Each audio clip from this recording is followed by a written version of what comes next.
Today, Open Source Security is talking to Daniel Stenberg, the maintainer of the most famous, I could write this project in a weekend, curl.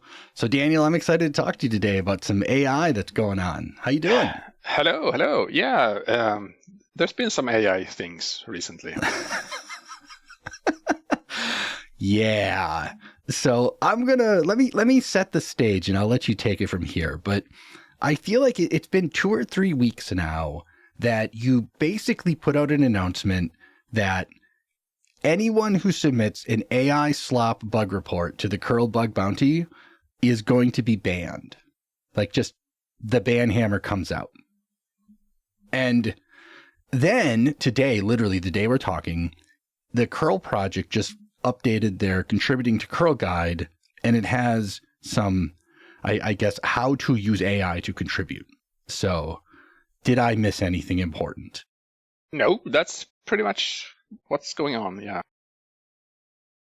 Okay. All right. And I would say maybe like a few weeks ago, I think what triggered everything was that we, within a short period of time, I think pretty much within a week, we got a whole bunch, and not that many, but I think 3 or 4 security reports against curl when people used AI, and none of them were accurate. All of them had these, I shouldn't really say hallucinations, but, just made up things. And it's just sort of took me over some trigger there. I sort of got bored by that and figured, no, we need to put something in wording. And that's why when I started, no, let's just say that we ban everything like this immediately. Because it feels like we don't have many ways to put an end to this habit and really make users and these researchers stop doing this. This is basically the only really decent tool we have. Ban them so that they possibly learn something. I don't know if they do, but at least they can't come back to us. Okay. Okay, so I just want to start out by saying I've read all of the reports you've sent on Mastodon complaining about this, and I chuckle at them all, but I feel bad for you.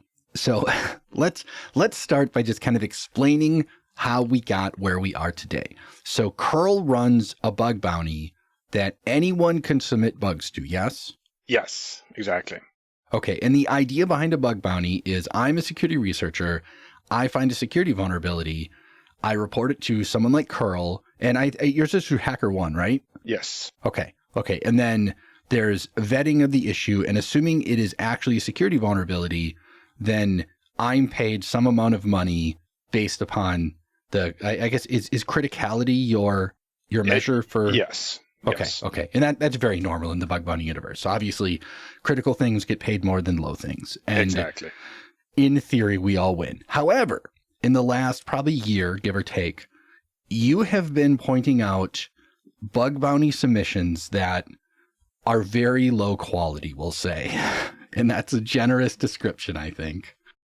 Yeah. And you make them public, though, which is great. I want that to be a kind of an educational thing for everyone to be aware of what's going on, and so that other researchers can learn, and we all can learn from this sort of as a joint experience. But I also wanted to just add to this that, I think our bug bounty has been very successful. We've been running it for 6 years now, and I should also say that it's fully sponsored, so we have people paying all the money. So we do the work, and someone else pays the money, and we have paid $86,000 in bug bounties over the years, and we have, I think today we have 78 confirmed security vulnerabilities through the bug bounty system. So quite a lot of them. That means that it actually works. We actually attract good people, professional people who actually find a lot of bad stuff and report that to us. So that's the good part of this. It sort of attracts people. And the good part about paying people is that some of these bounty hunters, they actually do this professionally, right? So they pretty much only go for the ones that are actually paying money. So by paying, we get a little bit more attention from some of the good ones. But we also get a lot of attention from anyone who just, I want to get some of that money. I can ask my AI and see what bug we can find in curl. Okay, so let's talk about that. So what are you seeing, and how do you know, or I guess we won't say no. How do you suspect this is an AI generated report that you're reading? Well, sort of the more we get them, the more I sort of I'm training my senses here. But of course, a AI generated report is very long, it's very detailed, and it's very nicely sort of formed. A lot of bullet point lists, and also very, of course, flawless English, and a lot of these, suggested ways to fix it, and a little bit over the edge, like in a way that humans normally don't produce that in the first go. I mean, usually you just get a feel, you submit something, and then there's a discussion and ongoing thing to get to all the details. But the AI ones tend to be, a wall of text, which might be correct or might not, because it's. I mean, that's the problem here is, I mean, we've always gotten a lot of junk reports, right? But when there's just a human submitting a junk report, it's just 4 lines saying something crazy, and you can just dismiss it in 30 seconds and go on with your life. But when you get a 400-line thing with, GDB printouts, stack traces, and almost sensibly sort of sounding reasonings in it, it's a whole other thing, because it takes a long time to actually understand what they're talking about, because possibly it's the right thing, right? Yes, it smells AI, but is it right or wrong? I don't know. Right. So far, always wrong. Yes, which is, again, this is the I'm amused by this point, but I do feel bad for you and your team, because I know how long it takes to deal with bug bounty. I've run a bug bounty before, and it is a ton of work to verify the things I found. Now, I do have a question for you that I don't know the answer to, but all of the reports I have read to date, I feel like none of them have had reasonable reproducers in them. It always feels like they're just saying, oh, this line of code is a problem if this thing ever could happen, versus here's a curl command you could run that seg faults or something like that. Yeah, well, we had one of I think there's a mix here, depending on exactly where the researcher. I don't know if we could actually call them researchers, but let's call them researchers. A little bit depending on where the researcher is coming from, because one of the recent ones, the person actually really did use a fuzzer to find a genuine flaw. Okay. But then asked the AI to explain the flaw or sort of help out here, and then got completely lost in the explanations or whatever he tried to do.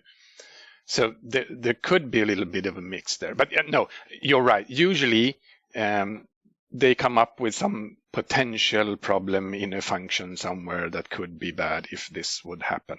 Indeed. Sure. That's fair. And really, the AIs typically have a hard problem to, for example, understand where the API boundary is and isn't. So it could often, we get a lot of reports about internal functions. What if you call this function with this input? Well, we don't. So this is really not a problem. So, but what if? No, it's not, it's a boundary here. It's not an API that is publicly accessible. So it's and stuff like that. Yeah, for sure. And I think one of the last ones I read, the AI hallucinated the name of functions to functions that don't even exist. Yes, exactly. It's like sort of a TV report, It produces something that seems reasonable or sounds fine. If you're sort of squinting a little bit and you don't know anything about the project, it could be entirely accurate. And and they made up a stack trace, made up a GDB output. So I know, that was crazy. As much as I complain about LLMs and what they can and can't do, the stack trace and the GDB that they had in that bug report were it was spot on. Like it got it. It yes. looked right. And that fooled me, I think, for a bit of an extra time there, because that sort of went beyond what I thought it would do. So it didn't cross my mind in the first that it would have made up that function name in a GDB output. Yeah, right. I mean, and as someone who reviews a report, I would assume that GDB output came from GDB, right? That it wasn't. And exactly. I would spend a lot of time trying to verify that. And more importantly is when I couldn't, I would assume I was doing something wrong. Exactly, because that's the way you do, right? You assume that the person is submitting something sort of with good intention. So wait a minute, I can't find this function. What am I doing wrong? Am I looking in the wrong version? What am I misunderstanding? Checking dependencies, blah, blah, blah. And then, spending half an hour just to realize that, nope, it doesn't exist anywhere. And then you start to scrutinize all the other little details in that report, and you see, wait a minute, this pointer here, it doesn't look correct. It's also the pointer address. No, that's made up as well, because it can't be like that and stuff. So then it just dawns on you that, okay, the entire thing is completely made up. Again, I feel bad laughing, but I'm going to laugh. What else can you do? Yeah. Exactly. And so, okay, I think we could crap on AI more, but let's not for now.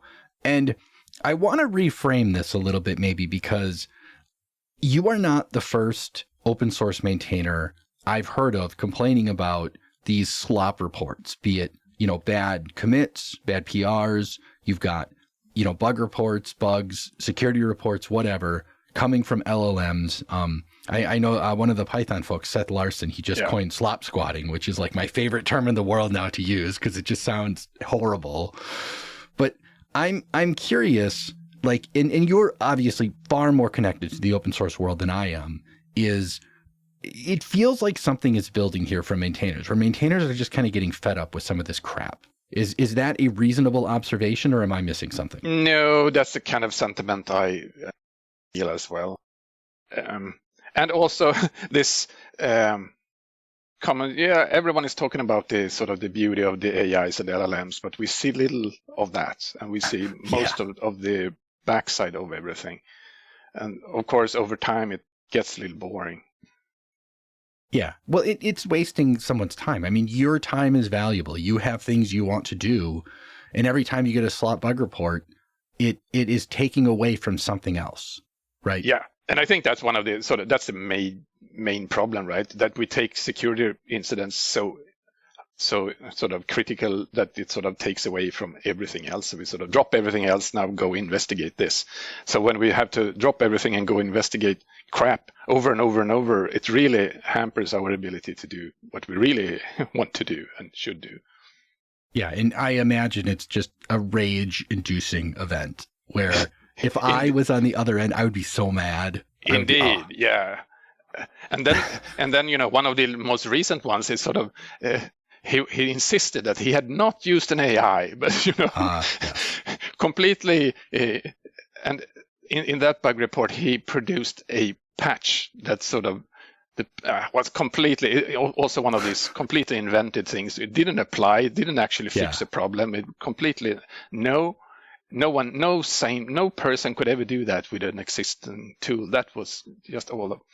So, I mean, since there's always a person on the other side, right? And that's what makes it sometimes a little bit hard. So if I would have talked to a bot all the time, that could have been perhaps easier. But now there's a person on the other side who is feeding my questions into the AI again, and injecting their own comments, mixing with the AI. So it's sometimes a little bit hard to say with certainty who am I actually talking to, if it's a human or.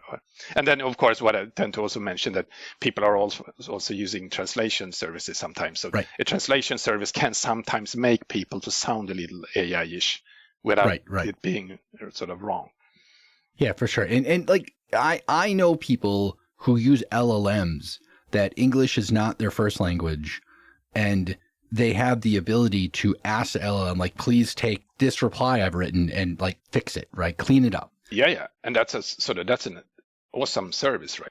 Yeah. For sure. Okay. So I have one other question, and then I want to move on to this contributing guide. So when you get these bug reports on HackerOne, you open them up. Is that something like, have you had anyone push back and be like, oh, don't open my report, I don't want it public or anything like that? Or is it just like, oh, too bad, open, we're done here? I get some kind of, I get a fair amount of pushback actually when I make fun of them, because they some of them actually think. So I try not to make too much fun of the person, because I don't think it's actually the person here that I want to make fun of the report or the sort of the AI here and not the person. So yeah, I get some pushback, but I still think that I want to be transparent. I actually want to disclose pretty much every security report we ever get. So I don't want this to be an exception. I want to make everything public for transparency, we're open source. I think everything open and published as far as we can. So that's part of show everything and show our cards and make everyone learn from this, including. Yeah, for sure. And this is something that I don't think it's completely understood in kind of the real world, we'll say, is there are many bug bounties that they will get a report, especially like in a closed source environment. They get a report and it never sees light of day. They never release a security advisory. They just use the bug bounty as a way, because if the researcher talks, they don't get paid. Right. So it's kind of that carrot and stick approach of like, you're going to do what we tell you to do, versus your approach of like, open it all. There's a lot of that. So one of the more recent AI reports we got was from one of these users with a fairly high reputation on HackerOne. And you only get reputation by getting vulnerabilities confirmed, right? Yes. So this person had like somewhere around 40 confirmed security reports. Wow. And that was what tricked me for a while, right? Because it was obviously someone who has got a lot of reports validated by others. So that usually is a sign that this person knows something, at least in some area. And then, of course, all the other reports he had filed were all hidden. So I couldn't really say, are they AI or not? I have no idea. Right. And so it would not surprise me if some of them are. And I know, like, when I ran a bug bounty, there were people who were so annoying. Sometimes it was just like, just pay them to make them go away. Like, give them some money and we're done. I think there is certainly that. And in commercial environments, I'm sure that happens to some degree. But I've been in contact with HackerOne quite a lot about this, because I want them to sort of, I don't know exactly what, I want their assistance to sort of help out with this system somehow, to give us stronger tools to defeat this somehow, or sort of make it harder for these researchers to submit them like this. And they have actually investigated in this particular case. They actually went in and did a deep research on the person. So, and it looks like this person sort of have discovered the AI tool quite recently. So many of his former reports apparently then were fine. And then he sort of found out that he could use an AI, and then it all went to right. Yeah. Right. Well, and I mean, so it's funny you say that as well. I know a bunch of security researchers that have written a ton of automation for doing like bug bounties and things like that, where I knew one that there was some, those little like assistants that pop up on web pages when you visit like a company, and they're like, oh, hi, this is, so-and-so. If you have any questions, let me know.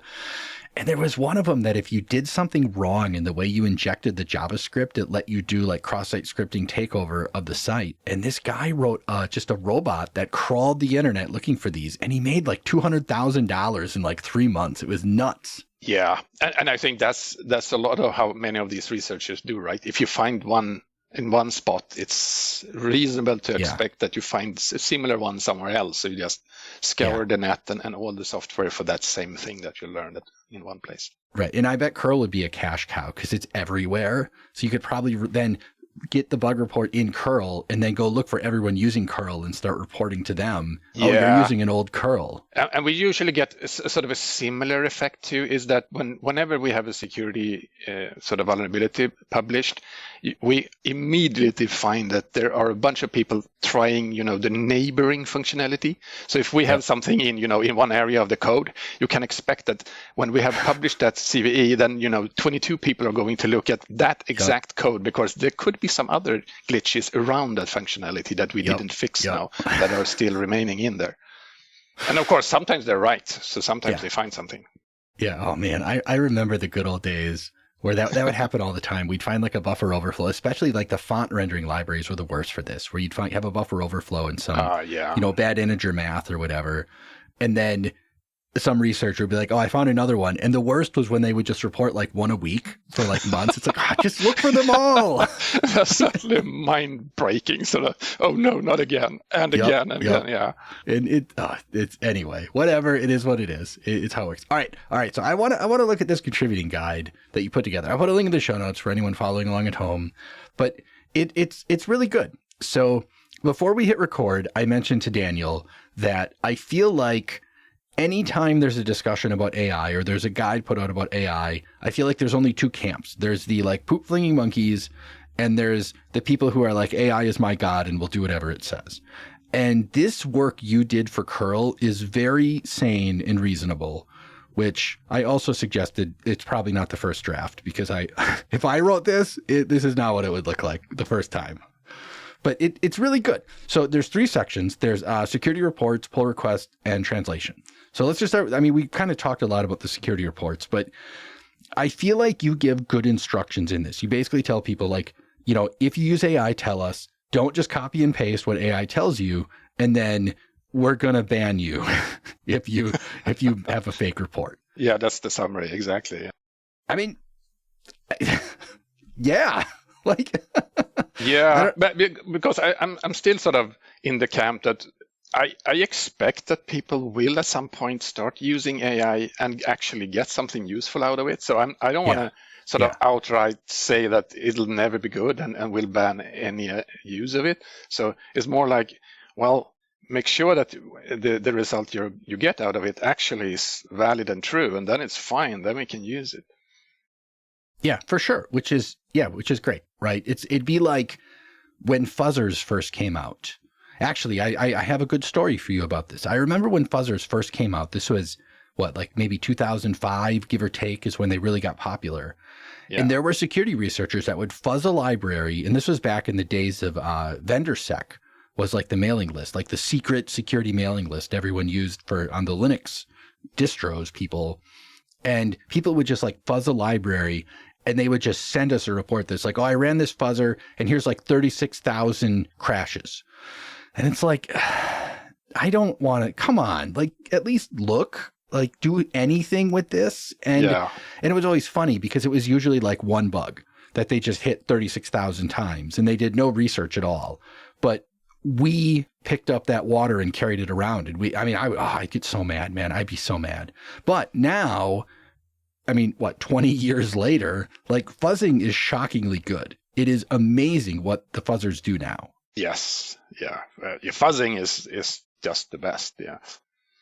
Yeah. Right. I look at like what OSS Fuzz has been up to lately. And they're down to the point that they have technology. They can identify the bug that caused it. And their stuff will even write the like initial patches for the crash. Like it's amazing.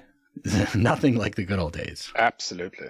And now that, the point of that is just like, as you said, outright, banning this or saying it will never have purpose it would be a silly thing to do, I think, right? Because technology always improves. Yeah. And I also think it will just be foolish because people will still use it. So I think it's sort of,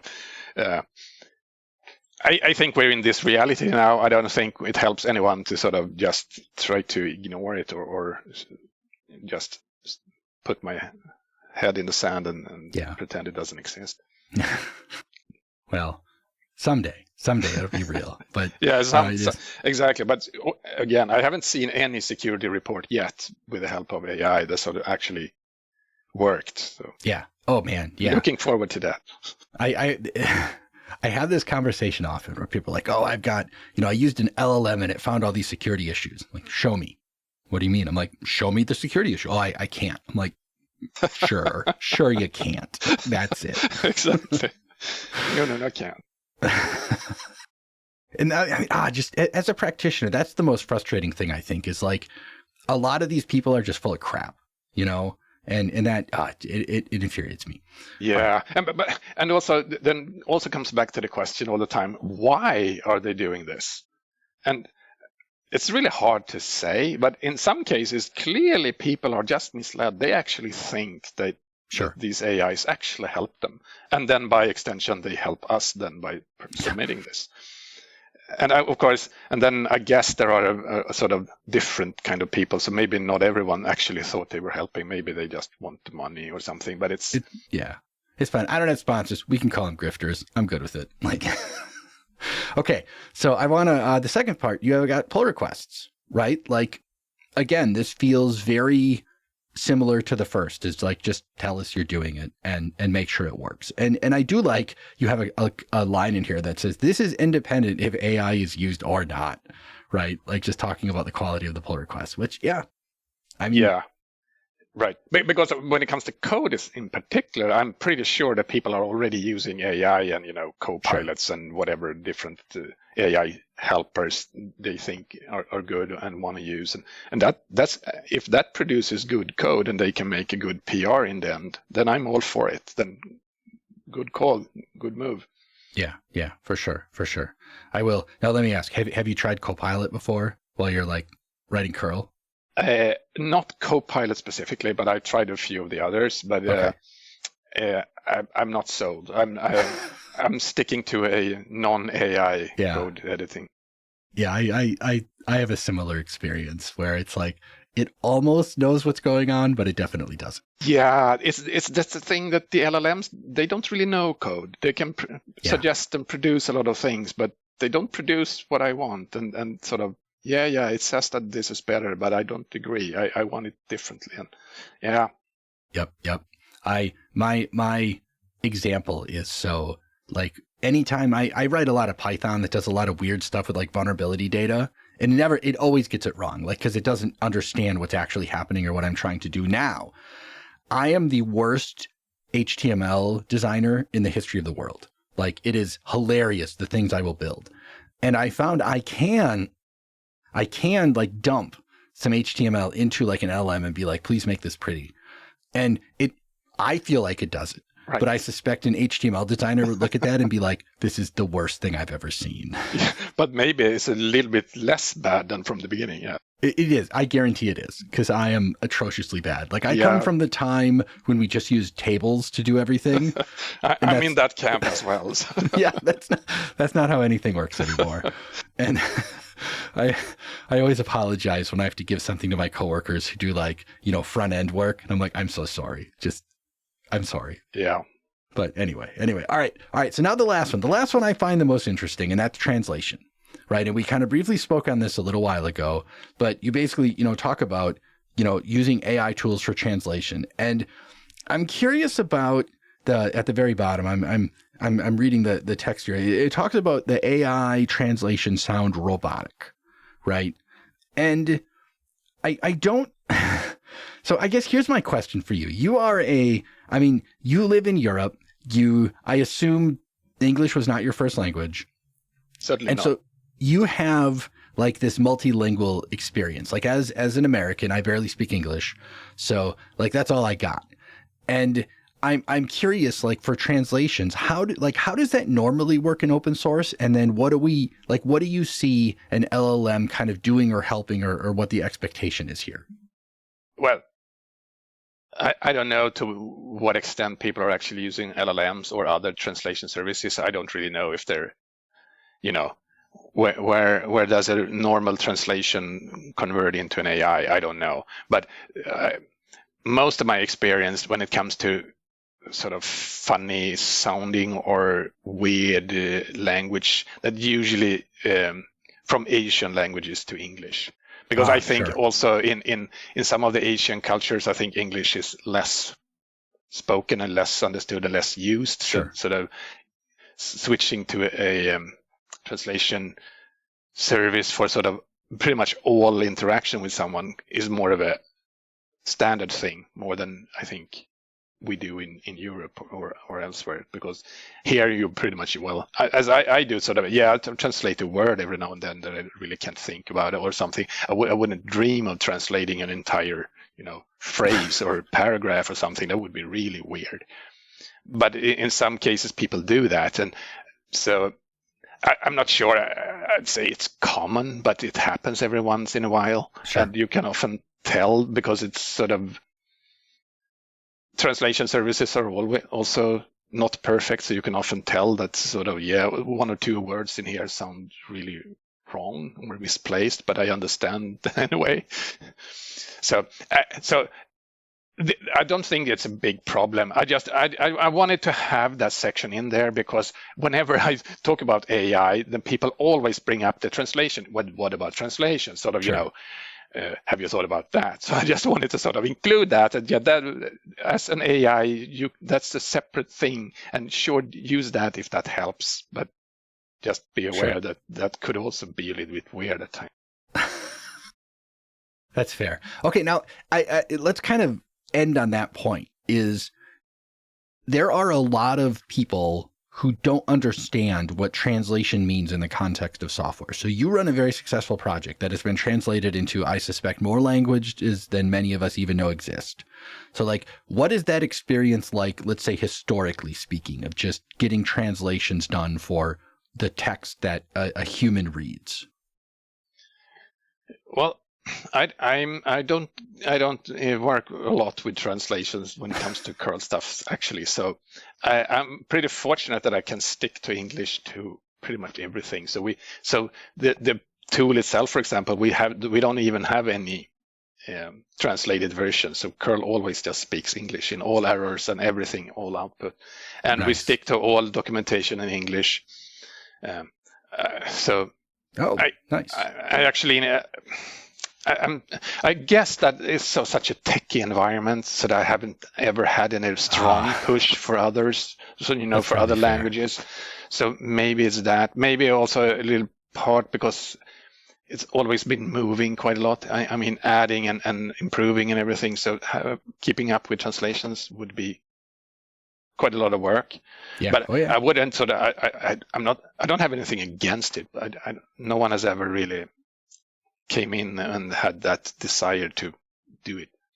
That's fair. I mean, that's a good point, actually, because curl is very developer focused. There's like not a lot of grandmas running curl, right? Like exactly. Yeah. And it's as someone who has sometimes, since I'm in Swede, I have some stuff, outputting stuff in Swedish sometimes. And that's sometimes a complication, right? What if I get an error message and I want to search for it or whatever? It's actually helpful that it's the same error message everywhere. So we can just search for the English error message instead of having weird localized versions. That's true. That are just weird or just found once instead of 10 million times. That's a good point. I hadn't thought of that. I barely speak English. Right, so. But that's a really common thing when you have translated things, that you sort of you divide all the documentation, you divide the error sort of, forum posts or whatever, Stack Overflow, or just asking Google, whoever, and it complicates matters. Interesting. Oh man, it's always so much more complicated than everything.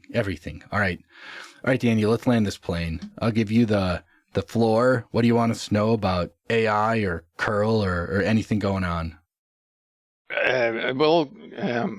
Nothing in particular, actually. I think we've sort of went through a lot of the AI stuff, and maybe just go back and say that it's actually not an AI problem in at all, actually, because it's mostly just someone, ruining for someone else because it's so easy, so low effort.